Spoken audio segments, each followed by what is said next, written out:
वजीर खजाना की IMF से तमाम मामलात खुश असलूबी से तय पाने की तस्दीक। रवा माह बोर्ड इजलास में मामलात को हतमी शक्ल दे दी जाएगी। मोहम्मद औरंगजेब का बयान।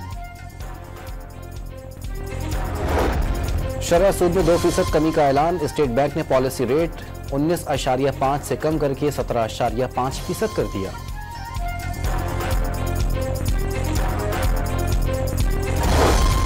वजीर आला खैबर पख्तूनख्वा के अफगानिस्तान से मुज़ाकरात के लिए वफ्द भेजने के बयान पर सूरत हाल कशीदा।